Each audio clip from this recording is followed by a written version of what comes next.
Hello दोस्तों, welcome back to our YouTube channel. आज हम डिस्कस करने वाले हैं बहुत इंपॉर्टेंट टॉपिक के बारे में। जब हमारा पुराने घर के ऊपर फर्स्ट फ्लोर का या सेकंड फ्लोर का हम कंस्ट्रक्शन स्टार्ट करते हैं तो क्या होता है कि पुराना जो कॉलम होता है उसी कॉलम के बाहर पे न्यू कॉलम जो होता है ओवरलैप करना पड़ता है। बट कुछ जगह पे क्या होता है कि जो पुराने कॉलम के बाहर होते हैं वो स्लैब के ऊपर 5 या 6 इंचेस ही आए वाले होते हैं। तो या 5 या 6 इंचेस पे ओवरलैपिंग कैसे करें, तो बहुत ये इम्पॉसिबल हो जाता है ओवरलैपिंग करना। तो यहाँ पे कुछ मिस्त्री लोग जो होते हैं नया बार डायरेक्ट वेल्ड कर देते हैं। ये वेल्डिंग करना खूब गलत बात हो जाता है। जब हमारे पास दूसरा कोई ऑप्शन होता नहीं है तभी वेल्डिंग करना चाहिए। ये वेल्डिंग हम करते हैं तो अर्थक्वेक के वक्त क्या होता है कि वेल्डिंग ये डायरेक्ट टूट जाता है। आज हम यही देखने वाले हैं कि वेल्डिंग के अलावा दूसरी कौन सी प्रोसीजर है और वही प्रोसीजर किस तरह से अप्लाई की जाती है। चलो देखते हैं। आप यहाँ पे देख सकते हो सब कॉलम इसी तरह से स्लैब के ऊपर 5 या 6 इंचेस रॉड ऊपर आने वाला है। यहाँ पे भी ऐसा ही है, वहाँ पे भी आप देख सकते हो, यहाँ पे भी सेम कंडीशन है,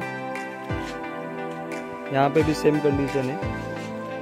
यहाँ पे जो है ओवरलैपिंग करना बहुत हार्ड होता है, इसीलिए जो पुराना घर होता है कभी भी स्लैब के ऊपर 2.5 या 3 फीट रॉड ऊपर लाके छोड़ना बहुत जरूरी होता है। बट गलती से यहाँ पे जो है पुराने मिस्त्री जो होते हैं वो भूल जाते हैं और इसी तरह से छोड़ देते हैं और डायरेक्ट यहाँ पे जो है अपना कॉलम खड़ा करना बहुत गलत बात हो जाती है। यहाँ पे जो है ओवरलैपिंग करना बहुत जरूरी हो जाता है, बट यहाँ पे ओवरलैपिंग करने इम्पॉसिबल हो जाता है। यहाँ पे रॉड 5 इंच ऊपर है, 5 इंच पे ओवरलैपिंग करे कैसा? मिनिमम 2.5 या 3 फीट होना चाहिए था, बट नहीं है। कुछ जगह पे यहाँ पे क्या करते हैं कि डायरेक्ट वेल्डिंग कर देते हैं, बट वेल्डिंग गलत बात हो जाती है। वेल्डिंग अक्सर सबसे लास्ट ऑप्शन चूज करना चाहिए। यहाँ पे रीबारिंग करना पड़ेगा। अभी अब मैं आपको दिखाऊंगा कि रीबारिंग किस तरह से किया जाता है। रीबारिंग के लिए यहाँ पे जो है, यहाँ पे जो पुराना रॉड है रॉड के अंदर यहाँ पे होल करना चाहिए। होल भी जो है सिर्फ नीचे कॉलम में ही होना चाहिए। अगर आप स्लैब में होल कर देते हो तो नीचे से स्लैब को होल हो जाएगा, कॉलम में ही थोड़ा क्रॉस होल करना पड़ेगा। अभी स्लैब पे होल करने के बाद यहाँ पे न्यू रॉड जो होता है न्यू रॉड डालना पड़ेगा। अब हम डिटेल देखने वाले हैं कि वही जो रीबारिंग प्रोसीजर है वो किस तरह से किया जाता है। अगर आप यहाँ पे रीबारिंग नहीं करते हो, डायरेक्ट कॉलम खड़ा कर देते हो तो बहुत गलत हो जाता है। इसीलिए रीबारिंग करना बहुत जरूरी है। और सबसे पहले इन सब चीज से बचने के लिए जो पुराना कॉन्ट्रैक्टर रहता है वो स्लैब के ऊपर मिनिमम 2.5 या 3 फीट रॉड छोड़ना बहुत जरूरी होता है। अगर वो पहले छोड़ते थे तो यहाँ पे ये डबल ऐसा रीबारिंग प्रोसीजर करने की जरूरत ही पड़ने वाली नहीं थी। अभी चलो देखते हैं अब रीबारिंग किस तरह से किया जाता है।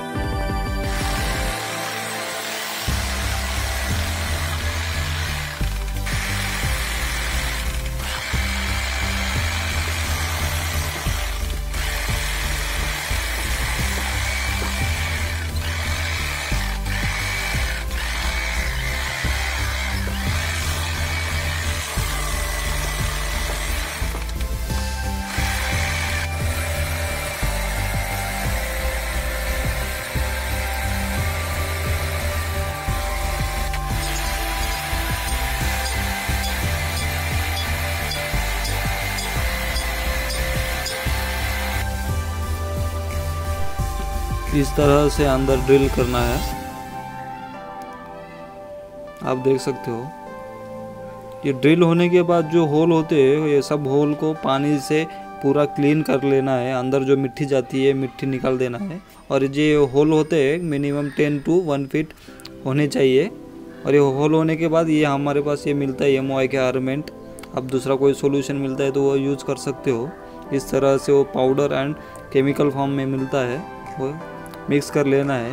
मिक्स करने के बाद सीधा वो होल में डाल देना है। आप देख सकते हो अभी ये किस तरह से फिल कर देते हैं।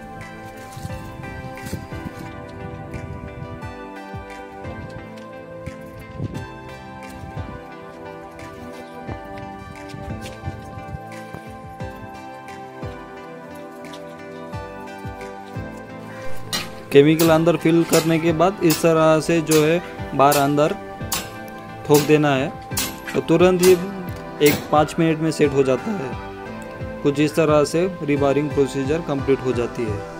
बहुत इजी प्रोसीजर है, आप भी इसे अप्लाई कर सकते हो।